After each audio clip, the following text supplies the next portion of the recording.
Me encanta poder retomar la prédica que tenemos en Puertas.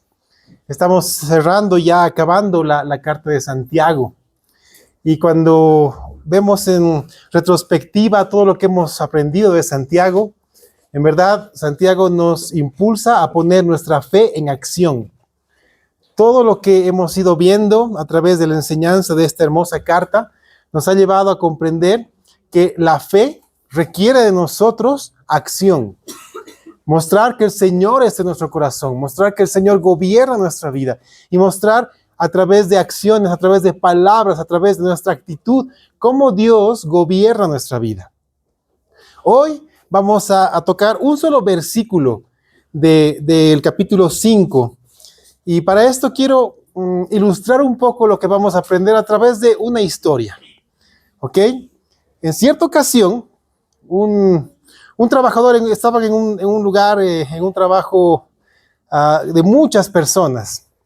Ya llevaban varios meses trabajando y no es que se conocían muy bien, pero ya se podían reconocer quienes estaban en ese ambiente laboral. Y de repente se le acercó uno de los trabajadores a su compañero, le dijo: quiero pedirte un favor, quiero pedirte que me puedas prestar 1,000 bolivianos. Por favor, préstame 1,000 bolivianos y te juro por Dios que te los voy a pagar. Si no te los pago, que se mueran mis hijos. Imagínense cuán fuerte su juramento, ¿no? Entonces esta persona, bueno, conmovida y llevado a ver que su juramento era bastante fuerte, pues le prestó los 1,000 bolivianos.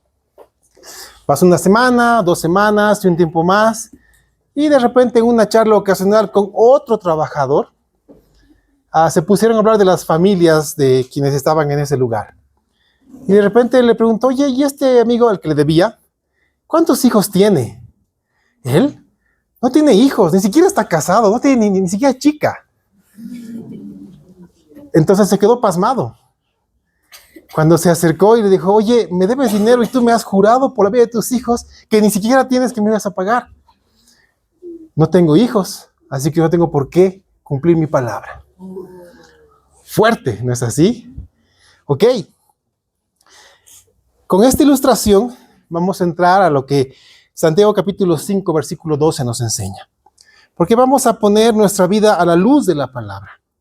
Y vamos a responder a la pregunta: nosotros, hermanos míos, ¿somos personas confiables?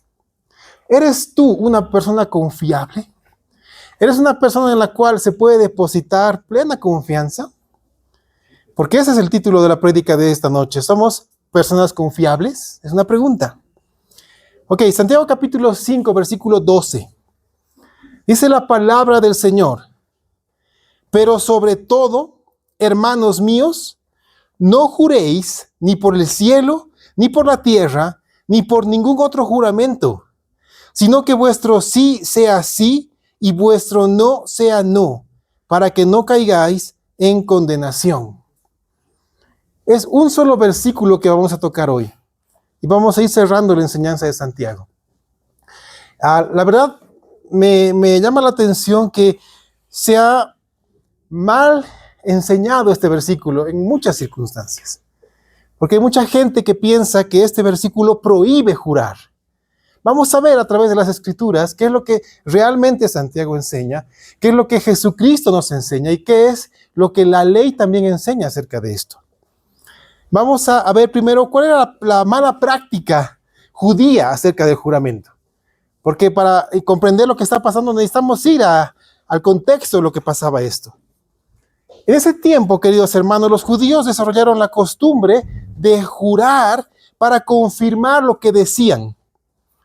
¿Y saben por qué tuvieron esta costumbre? Porque en ese tiempo la honestidad no era común. ¿Hoy en día sería igual? Bueno, hoy día creo que incluso es peor, porque el pecado ha ido creciendo. Hoy en día es muy difícil confiar en alguien. Más aún, ¿quién puede poner su confianza en los políticos? Nadie. en otra persona, muy difícilmente. Entonces, los judíos de ese tiempo tenían la costumbre de jurar para darle una especie de veracidad a lo que decían. En ese momento, en ese tiempo, en los tiempos de Jesús, las mentiras entre las personas abundaban. Hoy en día también, tristemente, la mentira abunda en nuestro medio. Y había una costumbre farisaica, y esta costumbre perduró por mucho tiempo, e incluso se coló entre los cristianos de los primeros siglos de la iglesia. Y para el tiempo en el cual Santiago, que fue, muchos opinan que fue la primera carta escrita en el Nuevo Testamento, ya se había permeado esta manera de actuar de los fariseos entre la iglesia cristiana incluso. Y esto los llevaba a que ellos pensaban que podían jurar y también incumplir su palabra sin caer en perjurio, siempre y cuando no pusieran a Dios en medio del juramento.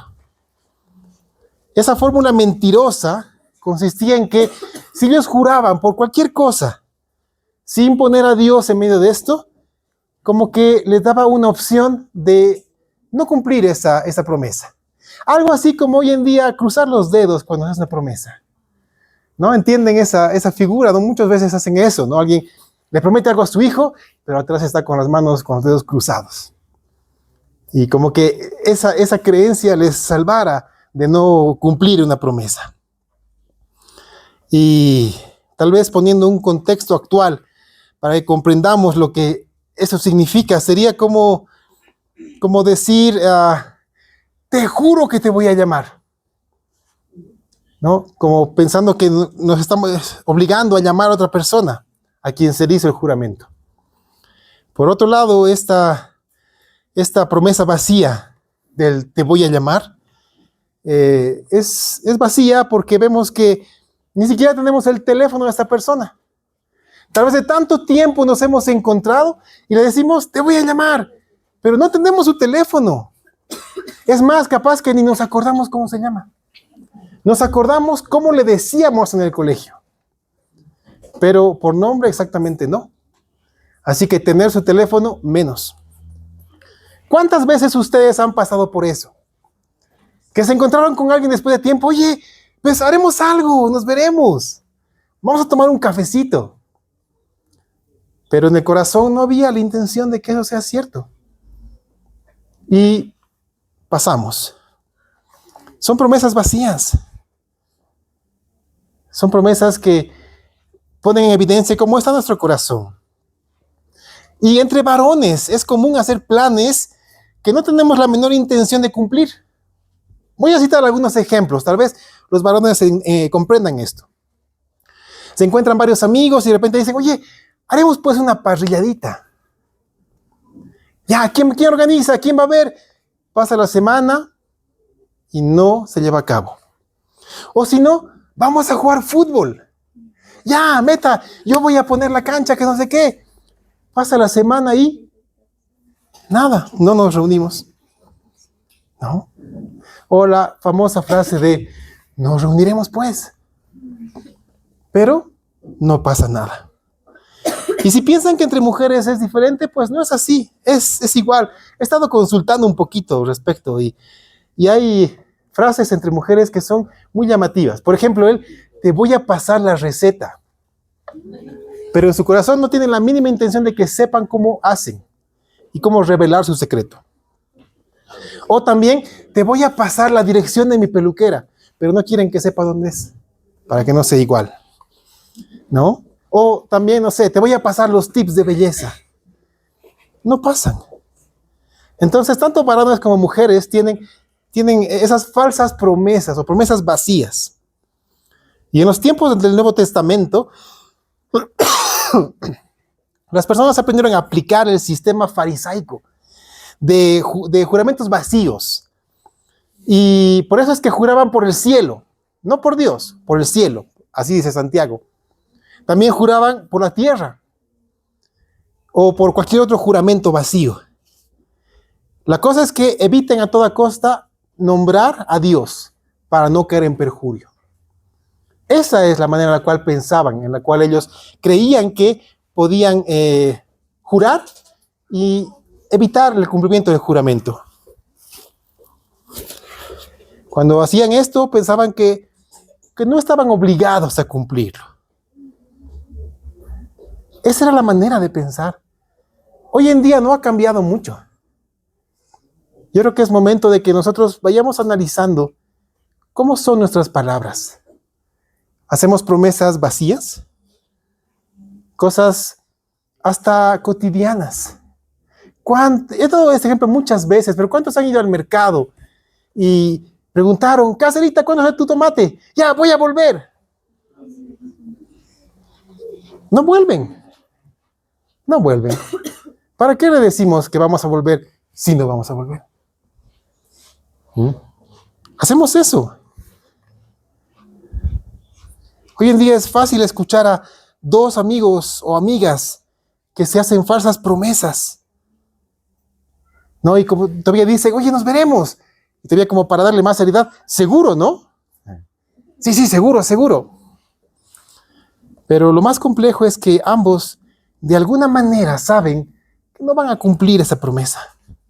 Santiago está exhortando a los creyentes de ese tiempo y a los de este tiempo a que paremos esa práctica pecaminosa. Porque esas falsas promesas son mentira, por lo tanto, es pecado. Mentir es pecado. Una verdad a medias es pecado. Entonces estamos cayendo en perjurio y eso es terrible. Por eso Santiago les dice, no juréis ni por el cielo, ni por la tierra, ni por ningún otro juramento. Es como que hoy en día simplemente Santiago nos dijera, no hagas promesas que no vas a cumplir. No empeñes tu palabra en cosas que no vas a cumplir. Así que frases como, oye, te voy a llamar, y no lo haces. O a veces a los niños les decimos, te prometo que la siguiente semana vamos a salir. Y no cumplimos. O a veces hay personas que dicen, te prometo que es la última vez que fumo, es la última vez que tomo.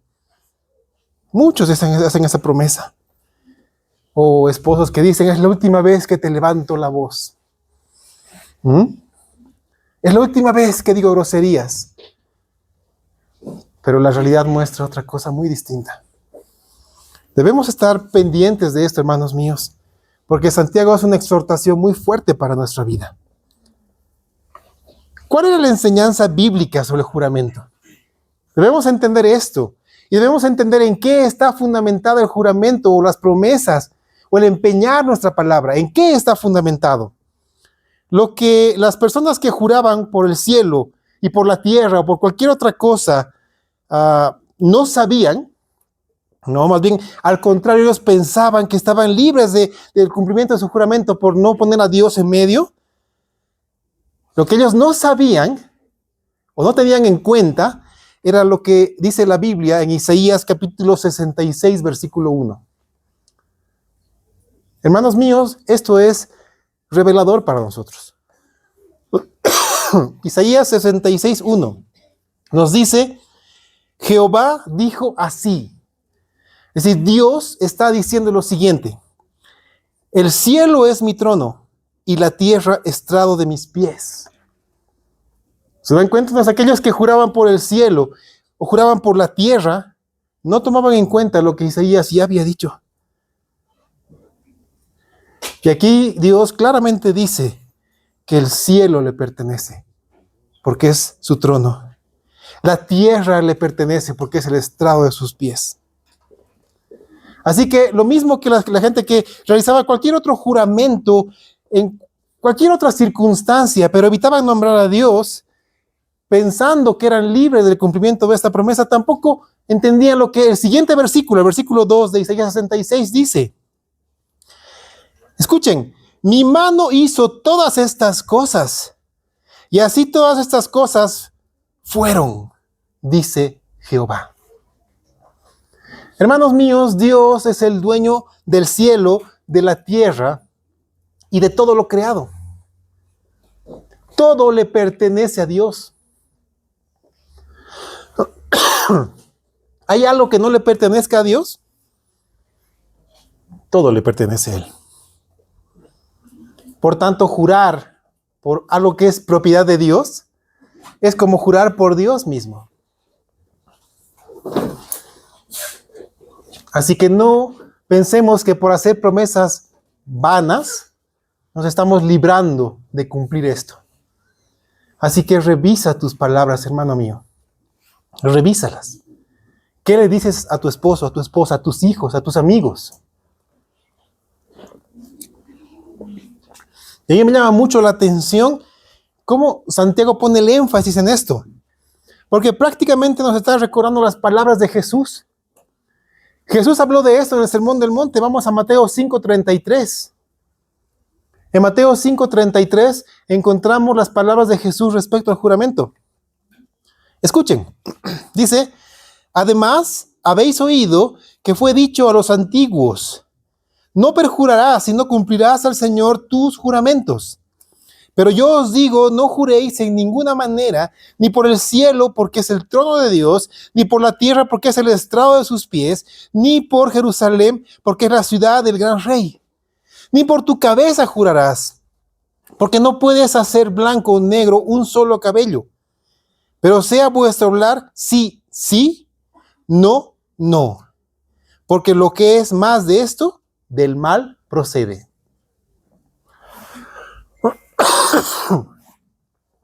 Jesús enseñó claramente esto. Santiago está rescatando esto.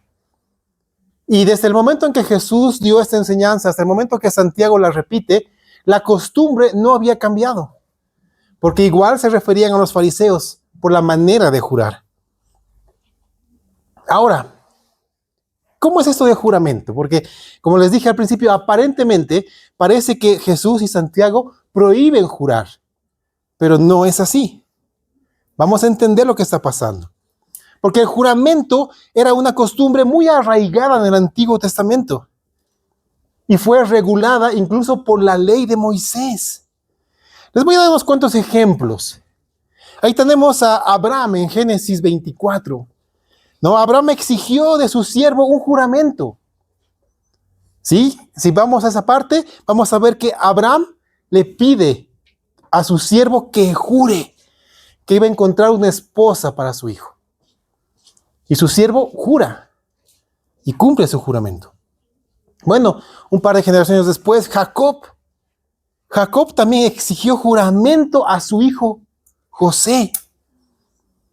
Lo pone bajo juramento y le pide que bajo juramento él lleve sus huesos tras su muerte, o su cuerpo tras su muerte, a la tierra de Canaán. Eso está en Génesis 47. Lo pone bajo juramento. Y saben, José hizo exactamente lo mismo con sus hermanos.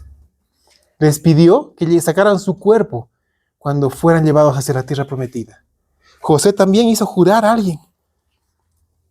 Otro ejemplo muy hermoso de un juramento que fue cumplido incluso con la vida fue el juramento que hizo Jonatán, el hijo de Saúl, a su fiel amigo David.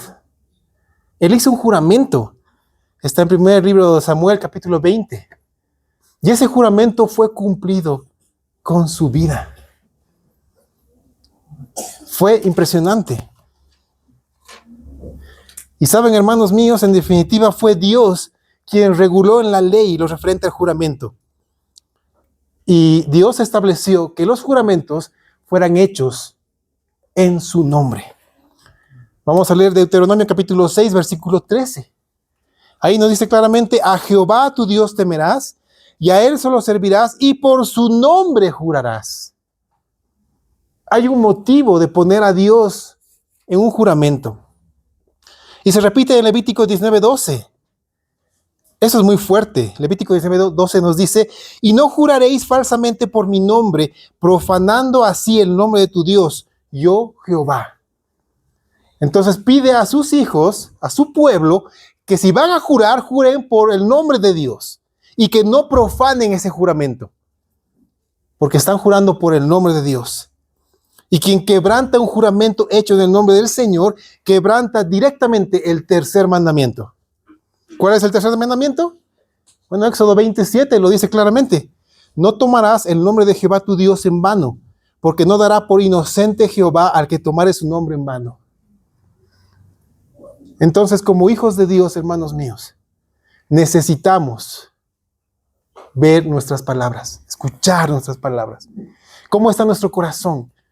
¿Hacemos promesas a la ligera que no vamos a cumplir? ¿Decimos cosas que ponen en duda nuestra veracidad? ¿Qué pasó con Jesucristo? ¿Ustedes creen que Jesús en algún momento juró? Bueno, como les dije, muchos enseñan que Santiago y Jesús están pidiendo que jamás se jure por nada. Pero en realidad, la palabra dice que Jesús vino a cumplir la ley. Jesús vino a cumplir la ley. Mateo 5:17 nos dice claramente: no penséis que he venido para abrogar la ley o los profetas. No he venido para abrogar, sino para cumplir. Entonces, ¿ustedes creen que Jesús en algún momento cumplió el mandato de juramento? Pues claro que sí, hermanos míos. Jesús cumplió la ley del juramento. ¿Alguien tiene idea de en qué momento? A ver, vamos a ponernos en contexto. Mateo 26. Vamos a Mateo 26, capítulo 62. ¿Qué está pasando? Bueno, Jesús ya fue aprehendido, fue llevado delante del Sanedrín. Y como dice la palabra, fue como oveja al matadero, sin decir una sola palabra. Era acusado falsamente por falsos testigos y no decía nada. Guardaba silencio. Él escuchaba las acusaciones, pero no decía nada. Él era bofeteado, pero no dijo nada. Hasta que pasó algo. Escuchen, Mateo 26, 62. Y levantándose el sumo sacerdote, le dijo: ¿no respondes nada? ¿Qué testifican estos contra ti? Mas Jesús callaba. Ahora, presten mucha atención. Entonces, el sumo sacerdote le dijo: te conjuro por el Dios viviente, que nos digas si eres tú el Cristo, el Hijo de Dios. Esta es una manera hebrea de poner bajo juramento a una persona. Pablo utiliza la misma frase con Timoteo, cuando le exhorta en el nombre de Dios que predica a tiempo y destiempo. Es una manera de poner bajo juramento a una persona. Aquí este hombre, el sumo sacerdote Caifás, puso bajo juramento a Jesús. Y le dijo: te conjuro por el Dios viviente. Lo puso bajo juramento. Jesús le dijo, entonces ahí fue cuando respondió, cuando fue puesto bajo juramento: tú lo has dicho. Y además os digo que desde ahora veréis al Hijo del Hombre sentado a la diestra del poder de Dios y viniendo en las nubes del cielo. Jesús cumplió el mandato del juramento. Jesús fue puesto bajo juramento y respondió con la verdad. Lo mismo podemos ver de parte de Dios Padre. Ok, Dios Hijo actuó, ahora Dios Padre. Génesis 22, 15. Génesis 22, 15 dice: y llamó el ángel de Jehová a Abraham por segunda vez desde el cielo. Es decir, cuando Dios mandó a sacrificar a su hijo. Y cuando vio que lo estaba por sacrificar, paró eso, porque había respondido conforme al mandato de Dios. Y le dijo: por mí mismo he jurado, dice Jehová, que por cuanto has hecho esto y no me has rehusado tu hijo, tu único hijo, de cierto te bendeciré y multiplicaré tu descendencia como las estrellas del cielo, como la arena que está en la orilla del mar, y tu descendencia poseerá las puertas de sus enemigos. ¿Por quién juró Dios? Por él mismo, porque no había nada ni nadie más grande que él. Por eso es que quien escribe la carta a los hebreos hace recuerdo de esto. Hebreos 6:13. Hebreos 6:13 dice: porque cuando Dios hizo la promesa a Abraham, no pudiendo jurar por otro mayor, juró por sí mismo, diciendo: de cierto te bendeciré con abundancia y te multiplicaré grandemente. Dios mismo cumplió esto, jurando por él mismo, porque no hay nadie más grande. Y dígame, ¿Dios cumplió su juramento? Hasta el día de hoy. es fiel. Amén. Hermanos míos, por lo tanto, ni el Antiguo Testamento ni el Nuevo Testamento prohíben absolutamente el juramento. No lo están prohibiendo. El Antiguo Testamento lo regula y el Nuevo Testamento confirma esta regulación exhortándonos a no hacer ningún juramento a la ligera. Dios establece en su palabra el juramento por su nombre. Así que, hermanos míos, si alguna vez les piden que confirmen su palabra, tal vez en un juicio, porque ahí se pide que juremos, ¿no es así? No tengan temor a hacerlo. O tal vez cuando se toma un cargo de importancia, también se les posesiona con un juramento. No tengan temor a hacerlo, pero sí tengan temor en quebrantar ese juramento, porque estarían tomando en vano el nombre de Dios. Nuestra palabra, hermanos míos, es la garantía de que Dios es nuestro Señor. Así que tú debes cuidar lo que dices. Desde las cosas más sencillas, de los ejemplos que he dado, hasta los juramentos más fuertes que podamos tener. Así que yo creo que la pregunta verdaderamente importante en este momento ¿es tu palabra veraz y confiable? ¿Qué dices, mi hermano? ¿Tu palabra es veraz y es confiable? Porque Santiago cierra esta enseñanza hablando sobre la certeza, sobre la veracidad que debe tener la palabra de un creyente. Porque él dice que vuestro sí sea sí y vuestro no sea no. Entonces, si en algún momento nosotros decimos, oye, sí, te prometo que la siguiente semana vamos a ir donde tú quieres. Y de repente están ya lunes, ¿y qué tenía que hacer? ¿Qué tenía que hacer? Ay, no, nada. Entonces hacen otro compromiso y reciben la llamada. Perdón, sabes, es que mi mamá se ha puesto mal.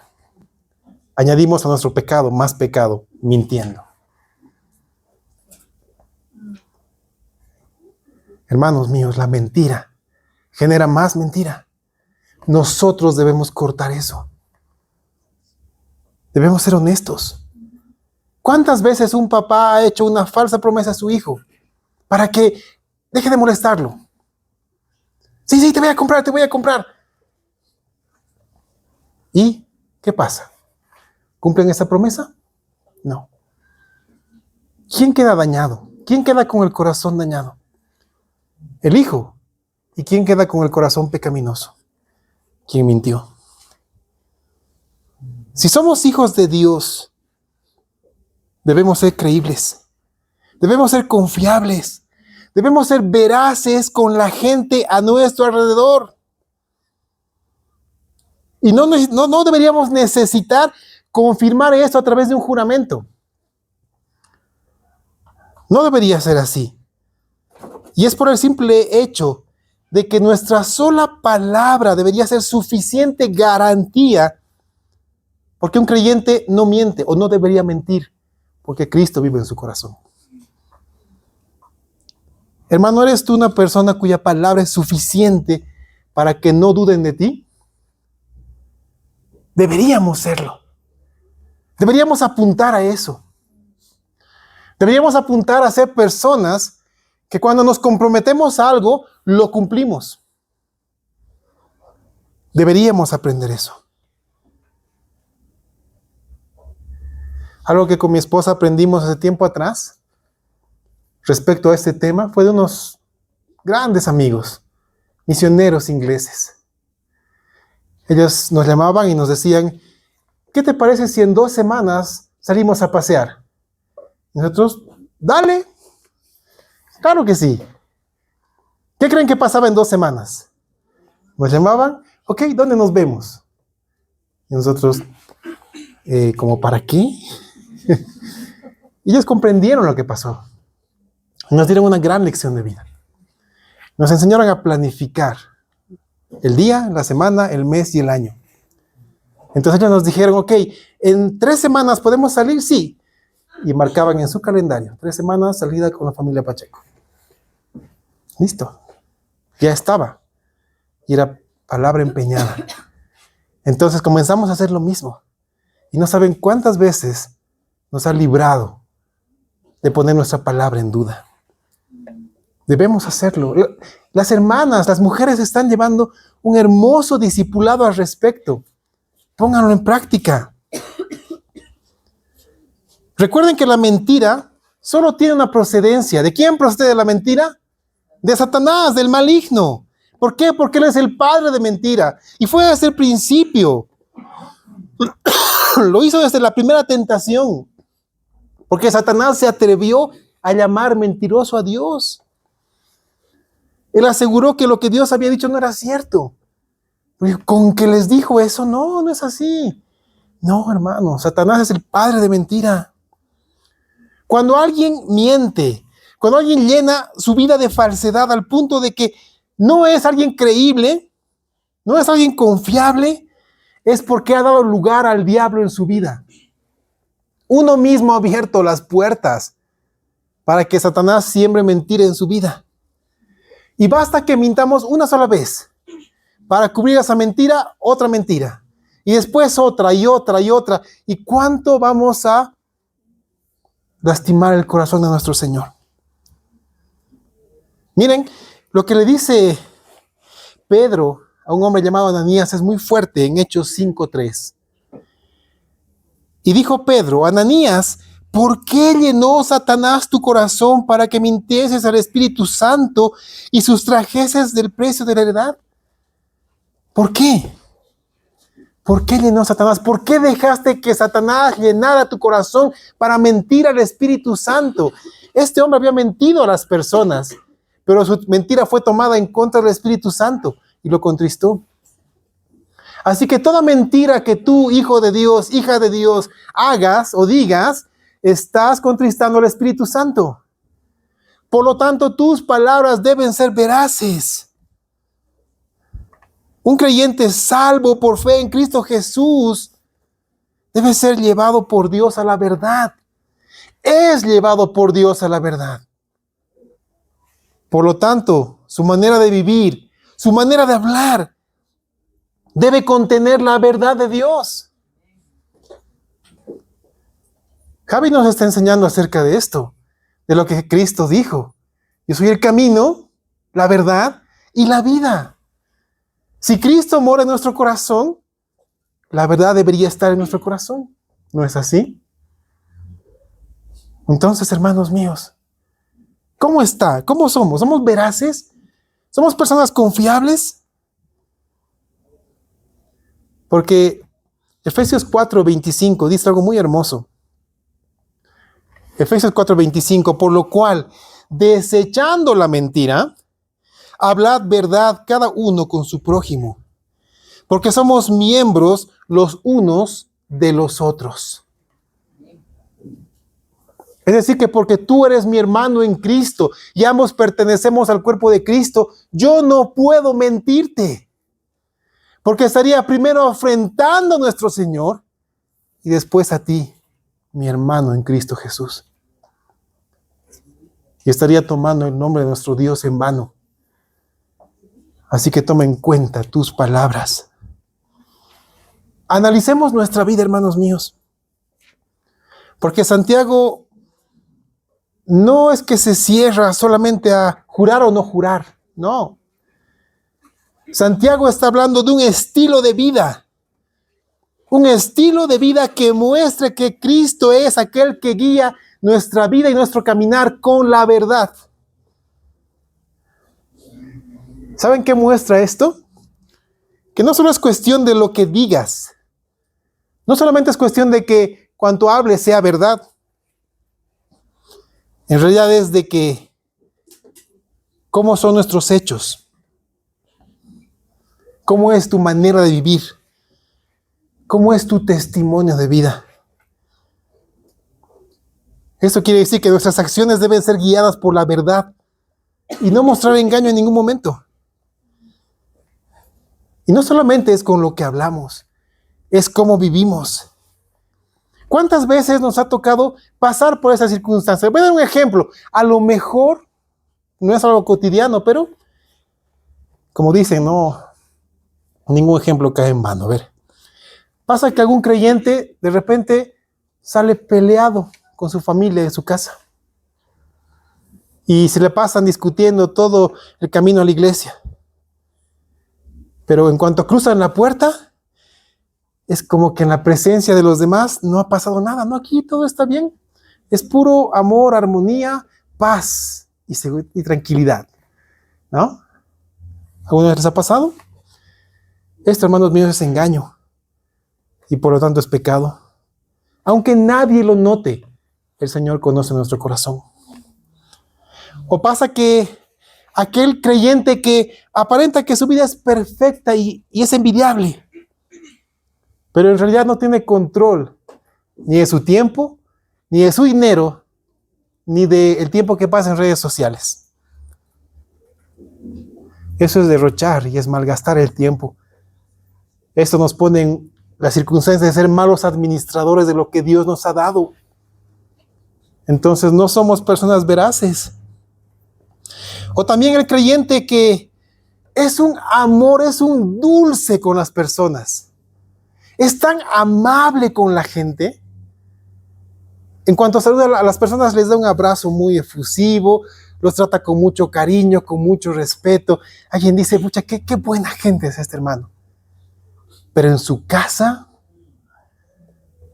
hasta los ogros huyen de él.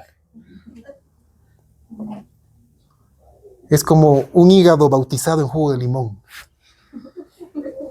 Y así es en su casa.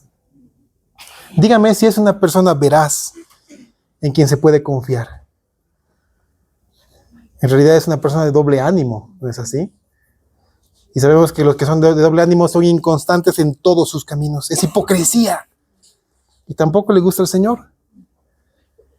Hermanos, esto es evidente en cualquier área de nuestra vida. Les abro mi corazón, ¿sí? Aquí en la ciudad de La Paz, una de las cosas más difíciles es el tráfico. ¿Amén?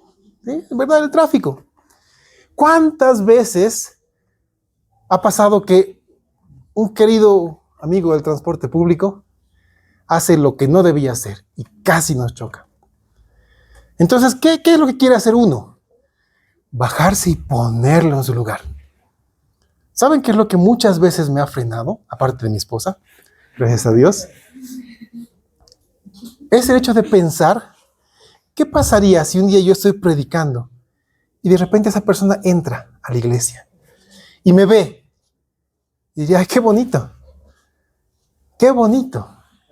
Y lo que me ha dicho, y cómo me ha tratado, y lo que me ha hecho. Ah, no, si él es el pastor, chao, me voy. Eso es lo que muchas veces me frena. No por el qué dirán de mí, sino porque estaría poniendo a mi Señor. Estaría poniendo su nombre por debajo. Porque esa persona estaría blasfemando al Señor por mi actitud. Entonces nuestra actitud, hermanos míos, debe tomar en cuenta siempre esto. Nuestra manera de vivir debe mostrar que el Señor gobierna nuestra vida. Quiero que notes que lo que realmente importa es que el mundo no debería dudar de la palabra de un cristiano. Es más, el mundo debería decir, ¿él es cristiano? Ah, entonces no, si él lo dice es cierto. ¿Él es cristiano? Ah, no, le creo. Eso debería decir el mundo. Pero ¿qué dice el mundo hoy en día? ¿Él es cristiano? ¡Ja! No cuentes conmigo, no gracias, no quiero saber nada del Señor. Eso es lo que el mundo dice. Imagínense, somos hijos de Dios que llevamos el nombre de Dios. Pero la gente está blasfemando a nuestro Señor.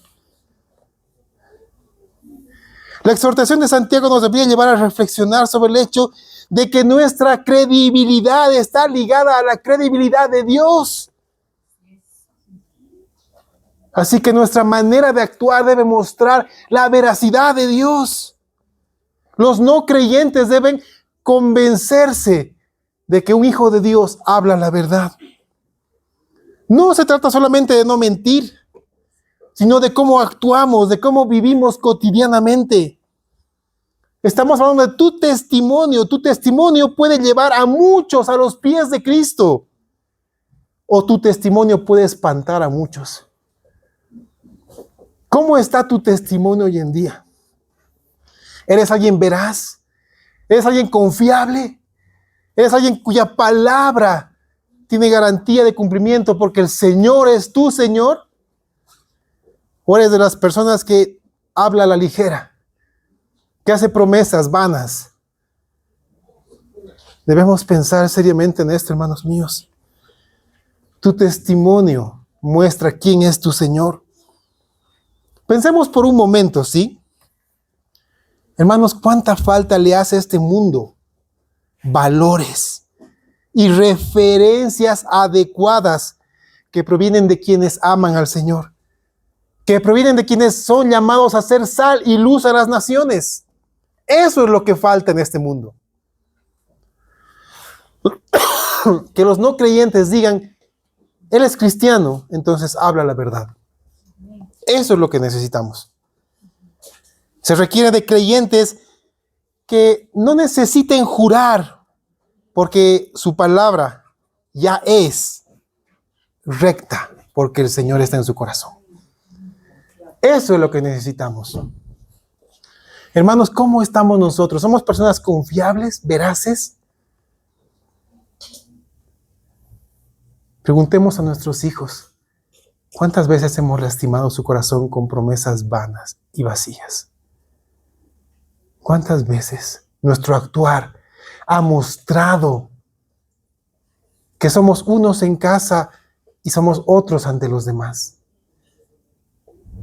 Dígame si eso no es poner el nombre de Dios delante de nuestros hijos en vano. Nosotros somos los primeros en ser llamados a ser veraces con nuestros hijos. Somos los primeros. Y si no lo hemos estado haciendo, hoy es tiempo de arrepentirnos. Si hemos estado engañando, si hemos estado mintiendo, si hemos estado dando falsas promesas, dejemos de hacerlo ahora, en este momento, y arrepintámonos de todo esto, porque estamos lastimando el nombre de nuestro Señor, estamos lastimando el corazón de nuestro Dios y estamos contristando al Espíritu Santo. Hermanos, Santiago en un solo versículo nos muestra cuánto necesitamos de Cristo en nuestra vida, para que su verdad sea nuestra verdad y nuestros pasos sean firmes en ese camino. Este mundo lo necesita, porque cada día se va gente al infierno porque no ha rendido su corazón al Señor. Y tristemente muchos lo hacen por un mal testimonio de creyentes mentirosos, de creyentes cuya palabra no es veraz, cuyas acciones muestran algo completamente distinto a lo que la palabra enseña. Meditemos, hermanos míos, y que la veracidad de Dios sea a partir de hoy nuestra carta de presentación. ¿Amén? Vamos a ponernos de pie y pidamos al Señor que eso sea una realidad de nosotros.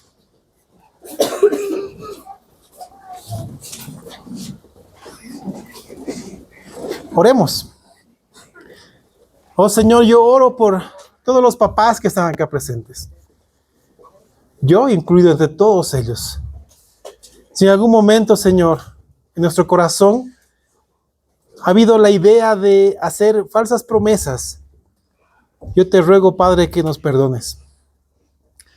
Yo te pido, Señor, que nos perdones por todas las promesas vacías que hemos hecho, por todas las palabras vanas, por todas las acciones que han puesto tu nombre por abajo. Señor, danos a cada uno de nosotros, padres, madres, la fortaleza de mostrar que tú eres el Señor y que nuestra acción y nuestras palabras necesitan ser veraces. Padre, perdónanos. Padre, hablo por los hijos que en algún momento han mentido a sus padres, con sus acciones, con sus palabras, con sus pensamientos. Padre, te pido que tú hagas volver conforme a tu promesa el corazón de los padres a los hijos y de los hijos a los padres. Y que a partir de hoy la verdad reine en nuestros hogares. Haz de nosotros hombres y mujeres que puedan vivir conforme a tu mandato. Señor, te rogamos y te pedimos que nuestras palabras sean confiables, que nuestras palabras sean veraces, que cuanto hagamos, Señor, muestre y dé testimonio de que tú eres nuestro Señor. Y te pedimos, Padre, que si en algún momento nuestra carne nos gana y mentimos, de la manera más rápida, Señor, podamos arrepentirnos y dejar nuestro pecado. Padre, te pedimos que nos des la fortaleza de cambiar nuestra vida por tu poder, por el poder del Santo Espíritu de Dios. Te lo pedimos, Señor, lo necesitamos. Haz de nosotros hombres y mujeres veraces, confiables, que la verdad gobierne nuestra vida. En el nombre de Jesús. Amén.